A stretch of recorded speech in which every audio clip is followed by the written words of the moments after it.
Welcome back, good Sapiens. So that was fun. Lesson number 1, don't fly too close to the sun. Those panels just couldn't take it. But definitely we're gonna try this one more time with a little more conservative of an orbit. So we're just gonna go ahead and plug on over there.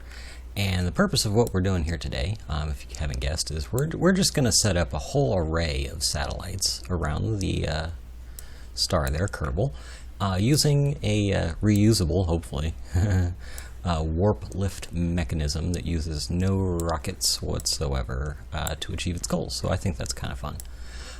But yeah, this is part 3 of the Beam Power Compendium, and today we're going to be talking about lasers. So let's go ahead and get right to that.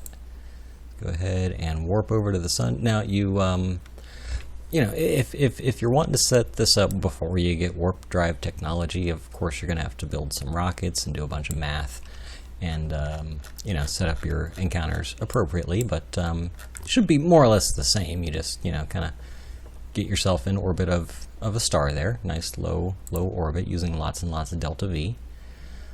And yeah, something like that.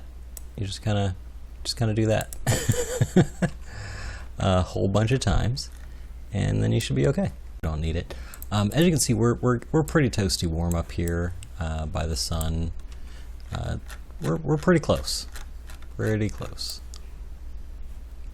you can see.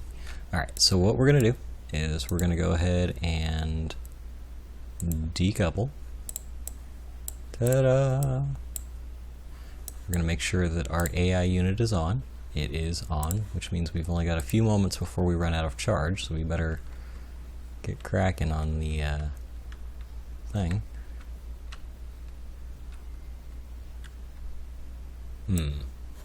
This could be an issue. Okay, let's move this bad boy out of the way.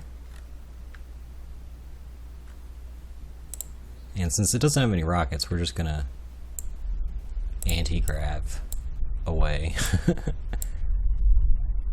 Time accelerate so you can see what's going on. Yeah, we're just going to anti-grav away from that thing. There we go. Go ahead and turn the anti-gravity off. Switch back to our satellite. And there we are. Okay, so we're in solar power mode only.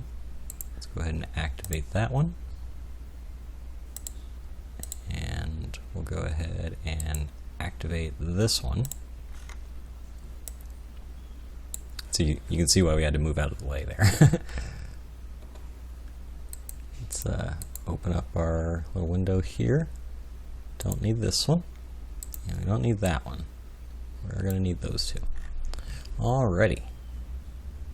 Looks like the solar receiver is going to take a moment to get aligned. So let's help him out a little.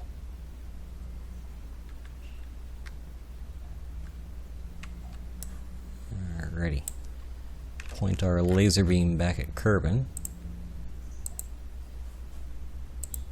That part's not really necessary. It'll orient itself when it's unloaded because, you know, it's got reaction wheels, but I like to, sort of roleplay purposes, just kind of orient it at Kerbin, and then we're gonna rotate it such that as it rotates around the star, these will have free range of motion to orient themselves. And what does that say we're getting? About 133 megawatts of power. Cool. Totally cool. And we can turn on our X-ray free electron laser transmitter, the FELT. I have this one in long soft X-ray. That is 4 nanometers as the wavelength. We're going to cut transmission strength down to about 86% because I don't want it to go full blast because it'll get too hot this close to the star. We're going to activate that, and we're pumping out about 113 megawatts of power. And that'll drop a little bit as waste heat builds and it finds equilibrium, and it should stay around 100, a little over 100 megawatts. But yeah, that's how you do that. Very, very simple design. There's a big truss here, there's a reaction wheel here, there's a bunch of radiators right there, and there's a free electron laser transmitter right there. And then we've got a computer core with the AI online, just in case it was out of range of, you know, stuff. So, you know, there is a little bit of a 5 megawatt draw on that there, just to keep the computer core going, so that we have communications all around and it doesn't lose probe control and that sort of thing. And there's a little capacitor tucked away inside of there as well. So that's how we kept the computer core going long enough to get the solar panels out, as that capacitor is going to give you a little extra megajoules while it's waiting to charge. But here we go, 130-ish, almost 130 megawatts of power from a couple of solar panels. That's pretty intense. And we are beaming that back to Kerbin using X-rays. You can see we've got a bunch more satellites on the other side. I wanted to start, you know, filling out this side so that we just have continual, you know, obviously you want about 1 trillion of these, pumping out 100 megawatts each so that you have 100 trillion megawatts of power, that sort of thing. All right, so, okay, so you get a bunch of these up in orbit, and let's take a look at what that looks like. Whoops, I almost forgot. We got to bring this thing home. Wouldn't want to forget to do that. Okay, so this should be a lot easier since it weighs a lot less. Let's take a look-see here.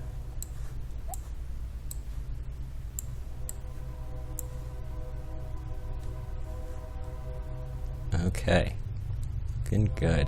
Sorry about the train in the background. I live next to a train. What are you gonna do? All right, activate warp drive. Oops, that was interesting. And yeah, a little too much oomph.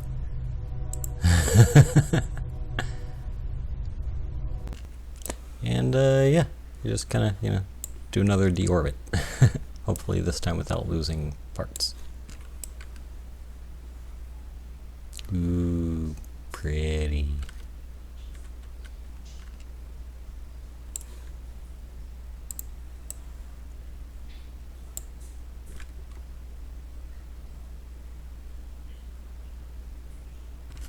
Okay, you get the idea. Just keep doing it until it works, and you should be just fine.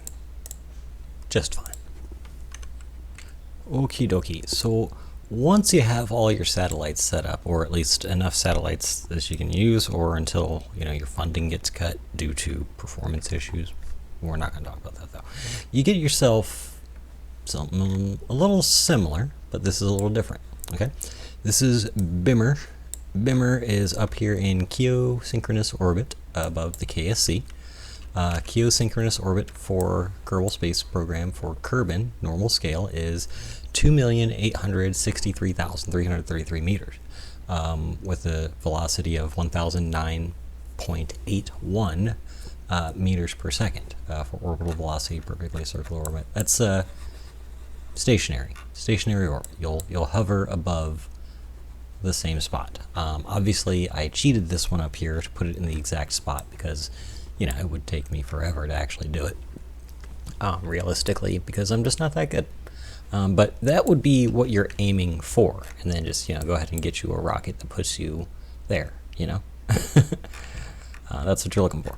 So what we use here is we've got our blanket photovoltaic ultraviolet beam power receivers set to beam power mode, not thermal mode. These will pick up on X-rays, namely the long soft X-rays that we are transmitting.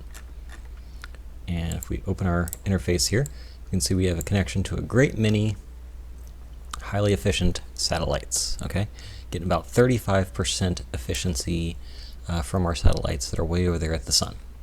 Okay, and they're each putting out about 100 megawatts or so.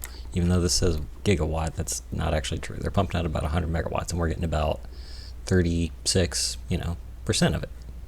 36% of 100 is 36, so we're getting 36% of 100 megawatts, not 1.2 gigawatts. Anyway, 4 nanometer wavelength, and we're more or less facing more or less at them all. There's a bunch of them, and yeah, that's the power that we are able to put together from all those satellites, giving us, grand total theoretical supply of about 100 megawatts that we can actually put to use.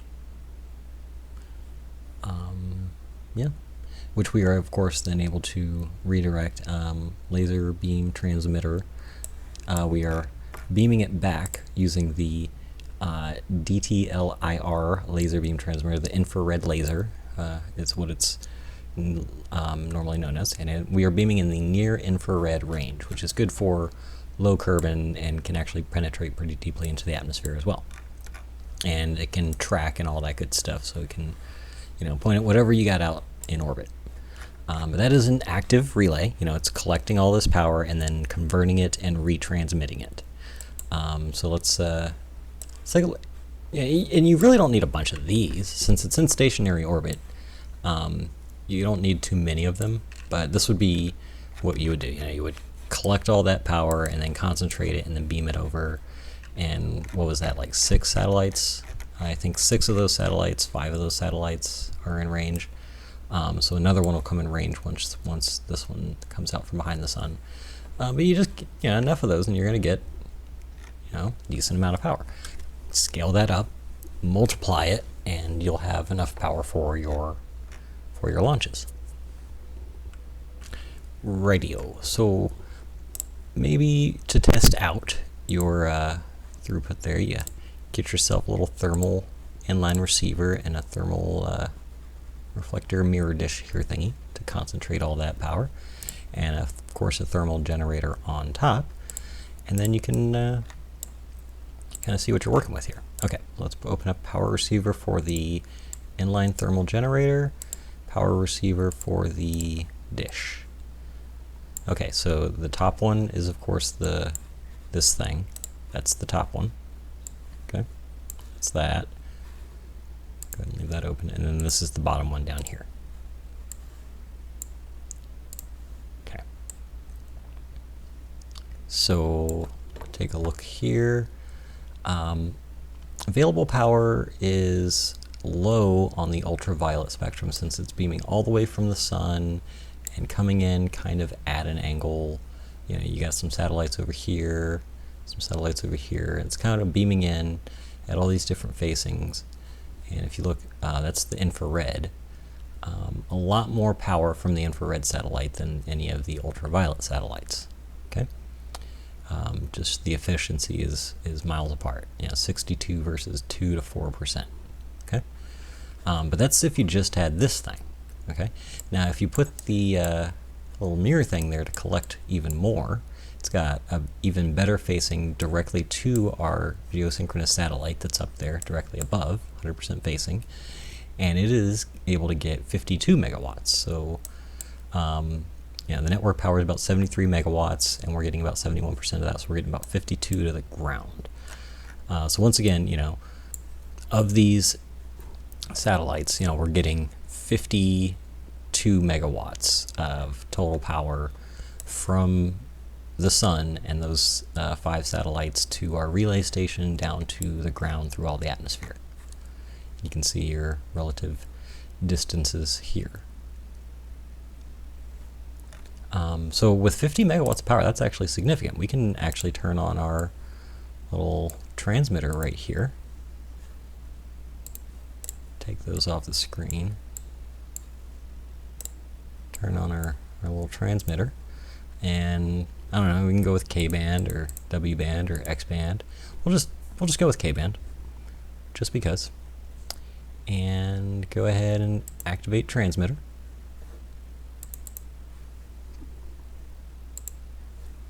Close that. Actually, I should probably leave the thermal power up, but we'll just take a look here.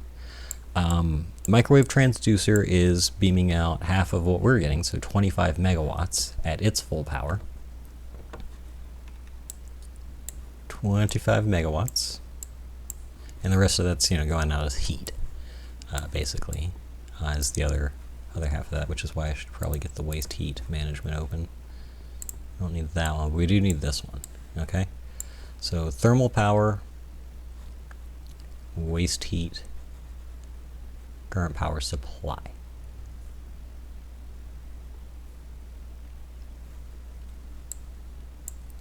Now this generator can handle a lot more power than what we're giving it, which is why it says it can handle a lot more power. But basically, yeah, that's where we're getting our juice from. All that is collecting in here, and then we are retransmitting it out as microwave energy.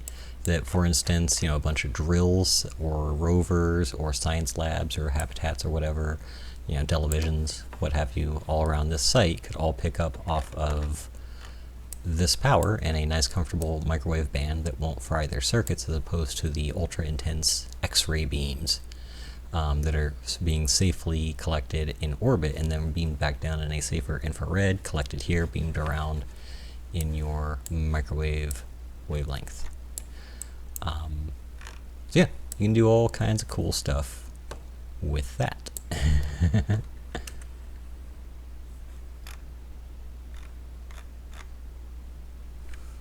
Let's take a look back up here.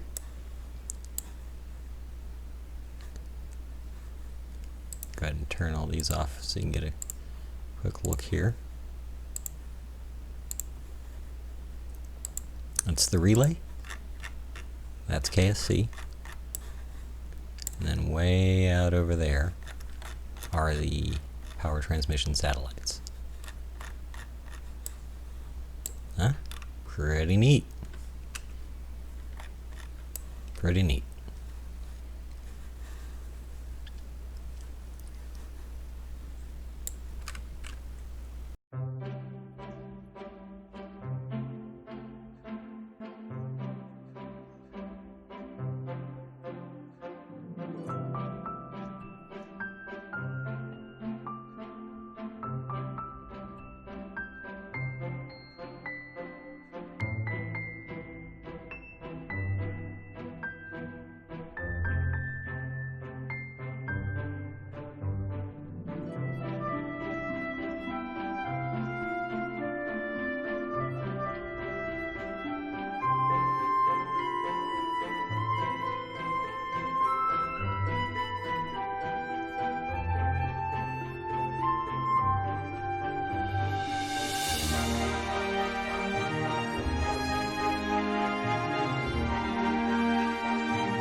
Okay, just for fun, we're gonna turn the transmitter on to 50%, so it's pumping out 5 gigawatts of power.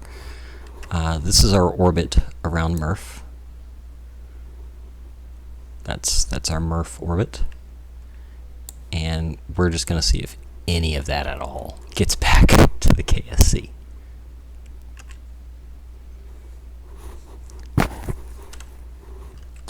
So I'm just time accelerating around the planet. We've got our connection to our geostationary satellite that apparently is providing us power throughout the entire day, which is super awesome that it can do that for us. But I don't see any spikes in power indicating that it's getting anything from the singularity system, Murph. Might not be a good angle for it.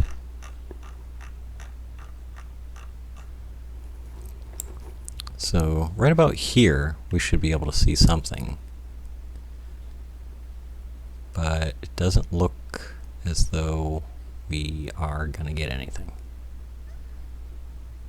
So that's too bad.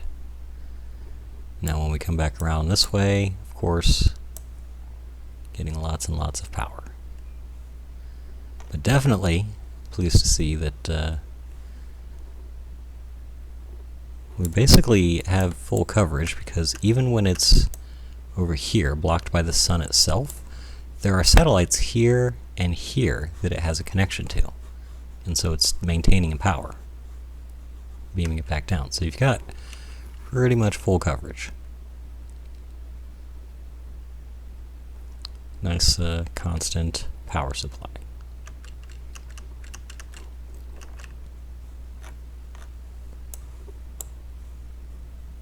So let's turn on our transmitter.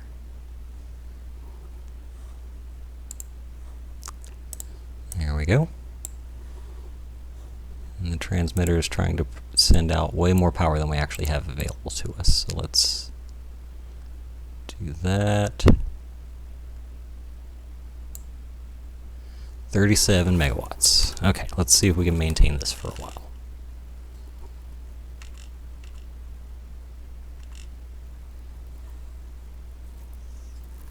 And it's dropping down to about 20, going back up to 30, 30, 40, down to 19.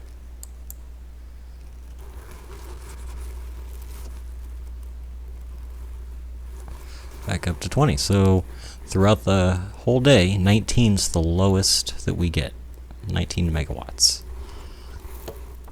Nice. Very nice. This is good.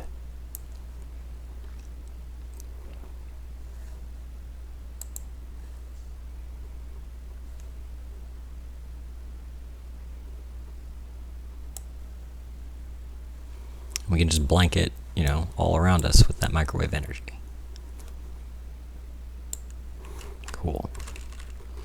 But it does not seem like we're getting anything from our satellite from as far away as the Murph system, which is not surprising. I mean, that is really, really far away. Would not expect that light would even have had time to reach us by now. Oh wait, what do you know? Space Peas is a distance of 40 terameters. Our spot size is 100 kilometers. 105.5 kilometers. We are able to receive about 500 kilowatts. About 500 kilowatts. Not very much. 0.03%. But we are receiving light. Ever so small, but we are receiving light from the Murph system. It's just not enough to actually retransmit to the surface and make any bit of a difference because it's half a megawatt. Now, what you can do from here, just to kind of wrap up this tutorial, so that on the next one you're prepared for the Dyson swarm. Receiver, transmitter, or relay. You're either an active receiver or actively relaying, so you're a receiver that is then converting one wavelength to another and beaming it back out. It's an active relay. You're going to need radiators to take care of the heat that is produced in that conversion from ultraviolet to infrared. Okay, that's that. You also use mirrors instead, or you can use dishes instead of these big solar panels. But basically, whatever part you decide to use, you want something to receive and then something to transmit, to relay that. Okay. Instead of using this spotlight looking thing right here, I could have used the big dome, the big round dome laser looking thing. I went with this one because it's smaller and more compact. So, there's that. But different ones have different temperature tolerances. The shielded ones, obviously, are good if you're going to launch them through atmospheres, so they need that extra shielding. This one, you can just put inside a fairing, that sort of thing. Phased array versus lasers. It's going to be a wide beam versus tight beam. A laser is going to give you a tight beam, whereas big phased array is going to give you a wide beam. So that's going to determine what part individually that you use. But basically, whatever parts you use, you want something to receive it, and then something to retransmit it, and then a way to handle the heat. And some of these require a thermal generator or a thermal inline receiver and then a thermal generator. Others are able to convert directly into electricity. Some of these have an integrated beam generator. Some of them require an attached beam generator. Read the descriptions to find out which ones. Cool? Cool. All right, let's take one more look at this. Power receiver interface. All these around the sun. This one's around a black hole 40 terameters away. Very efficient, 99.6% efficient from the sun to Kerbin, whereas this one is 0.03 efficient from a black hole 40 terameters away. Then you can beam that at a 50 to 70% efficient to the surface of Kerbin. Or you can convert this to ultraviolet instead of infrared, and you can use it for your local and distant systems. Ultraviolet will get you to joule. Just, scale these up, more power. Okay, and the final note for here, just want to make absolutely sure I cover as much as possible. I couldn't possibly cover everything in minute detail because, there are just so many parts, but they work a lot the same. So I'm just going to kind of wrap it into a nutshell for you if I possibly can. This guy right here, the multi-bandwidth dish transceiver, you get a small and a large version. The large one's just as good, just bigger and better range. It needs a gyrotron, or a diode laser, or a beam producer. It doesn't produce a beam on its own, but it can receive without a beam producer. And it can be linked as a relay, or it can be used as an active passive transmitter, whatever you want. It's very versatile. Disadvantage, it's difficult to launch because it's a big static dish. Advantages, super versatile, and it can pivot, so it can track for launches. It's kind of heavy though. Another option you might have is the double pivoted infrared mirror. This is great for an infrared relay network, where it will track and reflect on the infrared range. Good for relays there. Could be a passive relay if you would like. Let's see. Another option here is thermal. If you wanted to go thermal, you deploy your great big giant gold dish there, and yeah, it's humongous, and then you focus all that into a thermal power generator, stick that close to a star, and it will produce electricity for you. If you don't want to go that route and you want to stick with X-rays, boom, that's your X-ray receiver right there. Okay, stick one of those bad boys out there, it'll pick up and track on the X-ray spectrum. See kind of a theme here? Okay, now this guy right here, the multi-bandwidth dish transceiver, the shielded one. You've also got, this little dome-looking one right here.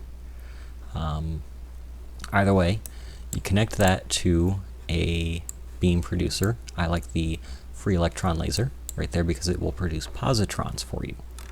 Okay, it will give you anywhere from microwave to infrared to visible light to ultraviolet light. Okay, and this can act as a relay. It can receive and transmit, so active or passive relay. Just set it up for the wavelength that you want and you're good to go. Plus, since it's shielded, you can launch this thing through atmospheres and all sorts of other conditions that would normally, you know, burn your transmitter up. Okay. Alrighty. Many more different things to play with here, but they're all either going to be thermal receivers, okay, or they're going to be microwave or ultraviolet or infrared receivers, something like that. But in general, microwave, infrared, ultraviolet, visible, and X-ray, they're all electromagnetic radiation. It's all light. It's all photons. It's just the particular wavelength that you're working with is going to determine what way you capture them and transmit them. And you have a lot of different options. I encourage you to just play around with everything. But basically, you know, if it's thermal, hook it up with thermal. You know, make sure it's got its thermal. If it's, you know, needing a diode, make sure it's got its diode, you know. If you need 2 in order to do a relay, make sure you got 2. You know, that sort of thing. All right. Remember, stay tuned for that final episode where we, to the best of our abilities, I try to construct a Dyson swarm for the purposes of producing power. And I don't know, maybe we'll do some gravitational studies and use all that power to open up a quantum singularity or something like that. Who knows? Thanks for watching. Please like, subscribe. Questions, comments, criticisms are always welcome. Peace. What the